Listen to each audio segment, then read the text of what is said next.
Pa always said, when it comes to farm supplies, feed and tack, you got to get out to Audrey Sexton's, yeah, at Oslo and 66.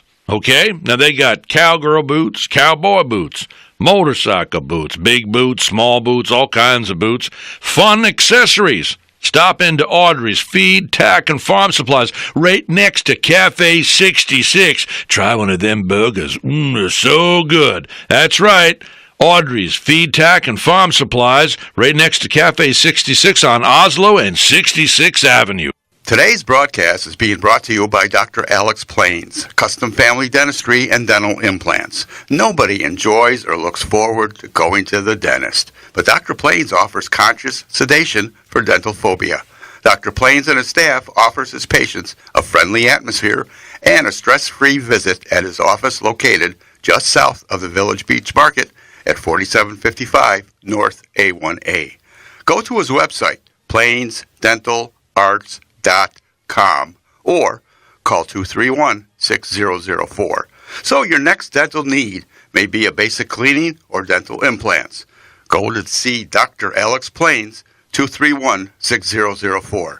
How does Mr. B know all this? Well, Dr. Plains is my dentist who gave me a new smile. Call 231-6004. Tell him Mr. B sent you. The ARC's third annual Replogle Family Award Dinner Dance will be on October 7th at Grand Harbor, when the ARC will recognize a member of our community for their outstanding support of this great organization. Join us for an evening of fabulous food, entertainment, and camaraderie. Call 772-584-9511. 772-584-9511. Help the ARC give a future to our most vulnerable citizens. Discovering possibilities, developing abilities, the ARC. Again, 772-584-9511. Rhett Palmer! Hey, this is the Mayor of the Airways. Do you know anybody who is adopted? Do you know anybody who wants to adopt? Do you know anybody who has adopted? Give them a call. Be thoughtful today and consider it. This subject today that we're discussing is adoption, and we're talking with Karen Wilson-Buterbaugh. She has written the book, The Baby Scoop Era, Unwed Mothers, Infant Adoption, Forced Surrender. We also have my nephew, who's been missing in action from my life for 40-odd years, did not even know he existed, did not know my brother had a son until he showed up with his beautiful wife, Liz, and their two sons, Jimmy and Luke, about, 9-10 months ago, right, James? It's nearing a year. October 18th will mark a year anniversary that I found you and Cece. No, hold on. That's when you found Cece. But I found you the same day. She called you that morning. It's already been almost a year. Oh my gosh! Yes, sir. I was getting a massage that day, and I was in to see my massage therapist. And I walked in, and she said, "How you doing?" I said, "Okay, but I feel a little blue today. I kind of having regrets. I didn't have my kids, and my brother's gone, my mom's gone, my dad's gone. Blah blah blah blah. A little self-pity party there. No one else wanted to come, but I was there anyway." And so all of a sudden, I get on this is what I'm telling Kathy. Anyway, so I get on the bed there, and the phone rings, and it's Cece, and she says, "Uncle Rhett, I've got something to tell you." And I said, "What?" She says, "Scott also had a son." Oh my gosh! So all of a sudden, what? And I started to cry, and and Kathy, my therapist, she was there, so we're both tickled. We talk about it frequently because she got to share in my moment of finding out that James was alive and well, living in Connecticut. And Karen Wilson-Buterbaugh, you two have connected. You wrote The Baby Scoop. By the way, your book, The Baby Scoop Era, Unwed Mothers, Infant Adoption, Forced Surrender. How can my listeners get a copy of your book? It's on Amazon.com. It's both in print or Kindle version. Okay. You seem a little muffled now. Did you bring your phone closer to you? Is it a mic or something? Or the sound quality is not as good as it was, just so you know. Might have been too close to me. Okay, just to let you know. That's all right. Yeah, thank you. Okay, so, I didn't realize how many women have gone through forced surrender. And you're saying, like 99% of the women you've run into feel they were taken advantage of, giving up their child? Yes, absolutely. many, probably thousands that I've interacted with over 20 years. I've been doing the research for more than 20 years regarding the baby scoop era and the surrendering your mother experience. And the baby scoop era, by the way, is it's post-World War II, basically when it started, which was mid-40s, and then ended with Roe v. Wade, which was early 1973. And it's called the baby scoop era because no other time in our history have such huge numbers of newborns been surrendered to adoption by unwed mothers. So it was quite a phenomena, and this was due to market demand. So it really pertained only to white. Okay, why was there such a market demand? Why this time in history? I mean, were little people not being able to have children? What do you call it when you're shooting blanks? There's a name for that. Infertile, yeah. Mm-hmm. There were so many, and some speculate that the infertility rate was rather high because some men may have returned from war with STDs, sexually transmitted diseases, which could have rendered them infertile or their wives. But it was a stigma during the baby scoop era. What was the stigma? It was a stigma to be married without children. Even back then? Yeah, I guess you're right. Yeah, that was the 60s. Yes. It was a time of, you had to follow a certain pattern in society of normalcy, which meant that you oftentimes got married after high school. You started a family. You usually had, 2 children. You had the nice middle class or upper middle class home. It was a time of, great economic growth. And if you didn't have a child, you were almost as stigmatized as a single pregnant female. So that generated a demand in our society for white newborns because demand was by white couples. Okay. Now, we have Beverly Osler, of course, is our concierge for our radio show. Good morning, Beverly. Good morning, Karen. And she also is a mother of 3, by the way. She's from Vermont. Okay. Yes, and I'm of your generation, Karen. And when I look back, society punished women. Really. And I think that's why there was an increase in abortions at that time, which was in the 40s. Shame. Once again, shame, right? Yeah. Legal abortion. Yeah. Or illegal. And, but, all that you're telling me, I think we've come a long way. Really. Thank goodness. Because we have come a long way, but there are still a long way to go. Pressures placed on young, pregnant,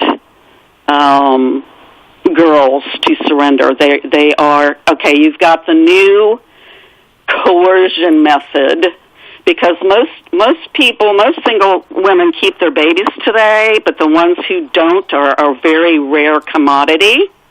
So you've got the industry grooming these young girls to believe that if they don't surrender their babies, they're not being a good mother.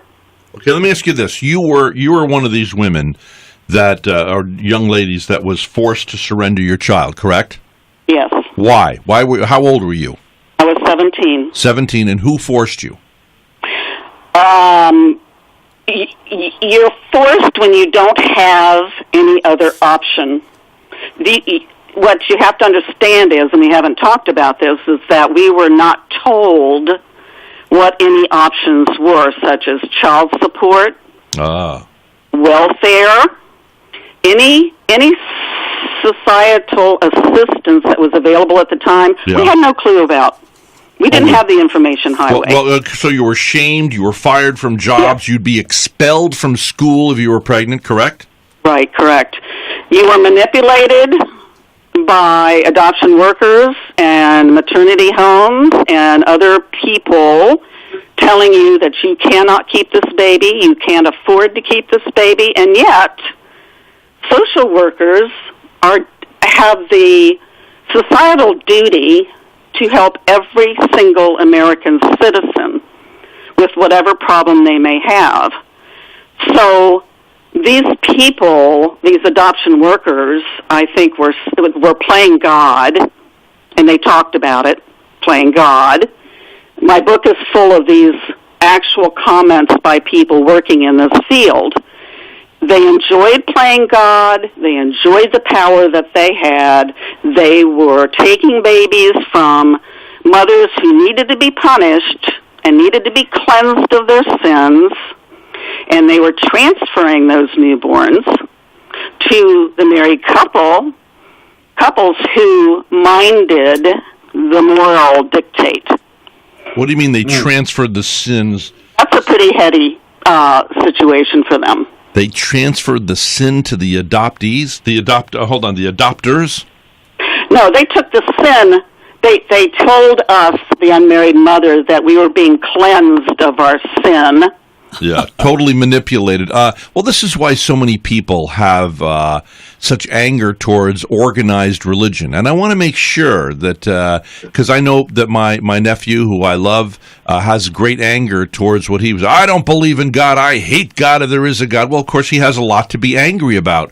But, Absolutely. you know, a lot of people do things in the name of God that have nothing to do with God, because if you really study the scriptures, as I have, it's all about mercy and love. If you read about Mother Teresa, she says, in the end, it's not about obedience. It's not about sacrifice. The number one thing that God wants is mercy. Mercy equals love. Love equals mercy. And even Jesus said, they're going to come one day and they're going to kill you thinking they're doing my will.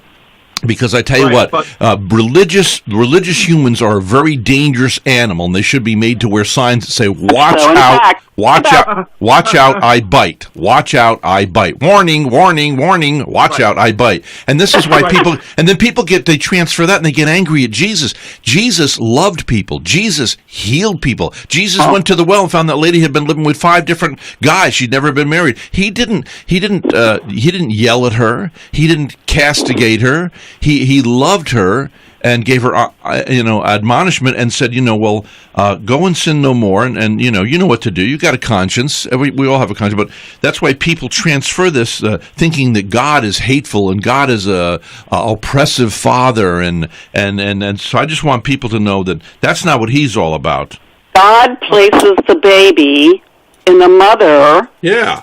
He wishes to raise the child. It's God in nature. It's man. Yes. Men's interference in a very sacred bond that is an experiment gone bad, and we are one of the few countries in the world that are still promoting this practice when others have found a conscience and they're not as not as commercial as we are, because the almighty dollar here can buy anything, and you can see that in Hollywood with all of these celebrities buying newborns. Now hold on. Now remember, let's say some of these people are trying to be loving and caring. They're not trying to take advantage of anybody. They want. Thank God there's people that want to adopt. They're not thinking about where that baby comes from, and they're not caring about the process. Hold on. You can't, that's, hold on, no, that's a wide brush. We cannot, none of us, even though I may agree with you, if we're going to stay solid today, we cannot presume the arrogance of knowing why people are motivated or what they're thinking. We can think, maybe this is what they're thinking, but if we step over to their side, if we start judging them harshly, because we don't know what people's motivations, they vary. It's irrelevant. Some of them do discuss what they're thinking on the internet, and they said, take the baby and run. And they say, tell the young mother anything you think she needs to hear in order to get her baby. Why? Because money. A newborn infant is so hard to get in our society. There are so many people clamoring for a newborn. Now, hold on. You said there's a chat room where people say, grab the baby and run. Now, they have no monetary compensation for this, James. So why would they do that unless they have they're prejudiced because they're thinking, oh, it's a single mom. She's living in the ghetto and she's terrifying and she's ignorant and she's uneducated and bringing this child into an educated home and with affluence, this is a presumption too. This is evil prejudice, right? Well, okay, a couple of things. First of all, ironically enough, and especially back in the baby scoop era, and I think still true to today, it's the people of middle-class affluence that were surrendering their children. The poor people kept the children in the family. It was the white middle class that were surrendering their babies because the bastard was such a stigma onto the family. Listen, I've forgiven everyone and any part that they have played. But I've come to understand that my maternal grandfather was the driving force in my surrender to adoption. We couldn't have this. It wasn't only the mother that was ashamed. It was the family that was ashamed. Now, is Linda's father still alive? No, unfortunately, I would have loved him meeting him. I heard such wonderful things about him, but no. And another point I really, really want to make, adoption should never be a solution to infertility. That is not the point of adoption, even though it has become that. Right. Well, hold on. So I'm going to be, if I can't have a child, it's bad for me to want a child? No. People need to deal with their infertility issues separate to wanting to raise and adopt a child. The adoption process, if you truly want to have a beautiful adoption, it should only be about the child. There should never be money involved. There should never be a solution to infertility. The only an adoption worker involved either because they're biased. Who's biased? An adoption worker is biased towards adoption. Who's an adoption worker? Is that somebody who represents the child and is making money off of this? That is somebody who, during the baby scoop era, worked in maternity homes and also worked in adoption agencies. Okay, now listen, there's going to be a lot. You guys. There's got to be a lot of presumption here on your part because you guys have been talking this language a lot. It's like I go up to people and they're talking this gibberish language. It's because they're engineers or they're chemical engineers, whatever, or they're rocket scientists. So let's go back. Let's go to the basics. What is the process that people go through? All of a sudden, I want a child now. And they say, okay, we have a little boy in where? India, France? Where am I going to adopt a child today? Well, let's focus on domestic for the short term because once you start getting into biracial and international, you have different issues to deal with. Okay, let's stay domestic. Domestic infant adoption, DIA. DIA. Okay, let me write that down. DIA, domestic. All right. Go ahead. How does this how does the process work? Who makes money? I understand. What does it cost for? I want to adopt a little girl. Who do I call? What do I do? Okay, I don't work in adoption, so I don't work in the process of people adopting a baby. All I know is the research I've done into the baby scoop era and the mothers surrendering babies to adoption. I know that adoption agency social workers are involved, and they at the time worked with the people in the maternity homes, and they usually had several social workers or called caseworkers at the time involved, and they also had their own lawyers. Did they get a kickback? We mothers did not have lawyers. Did the social workers get a kickback? I don't know. But that is possible. That's numbers. Okay. They have to meet their numbers. It's like a salesman. Oh, I see. You don't get enough women to place their children, you're not doing your job. Okay, let me ask this. You have to get a certain amount of women to place. All right, Karen, one thing I know the women out there, and I know that Rhett Palmer want to know is, did you, and so does Beverly here, we want to know, were you reconciled to your child that you gave up for adoption? I surrendered my daughter in 1966 and found her in 1996. Did she find you or did you find her? Found her. Okay. I knew from going to a support group that my daughter may have suffered from not knowing me and knowing the story of how she came to be and how she was surrendered. Mm-hmm. So I knew that I couldn't die and not answer all of her questions. Give me the dates again, because I got to write this down now. You got pregnant in what year? 1966. 1966.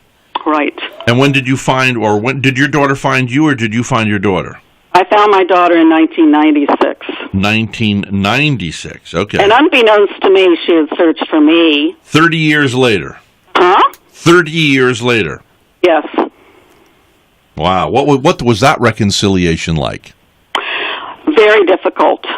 She had searched for me five months before and was told that there was no activity in her file when, in fact, I had called the agency and written the agency and left a letter in there saying that I welcomed contact, and she was never told this, which is very common. Evil. Yes, very evil. Yep.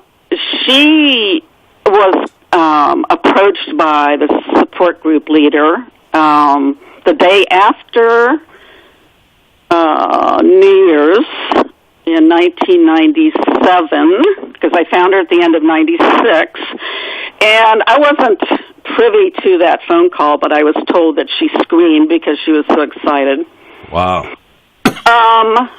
She had wanted to search for me, and apparently the woman of the marriage who raised her, and it's very difficult for me to call her a mother, had supported her in searching for me, but I believe they felt, since it was a Catholic agency, that I would never be found. And once I came forward, it was like I had the plague.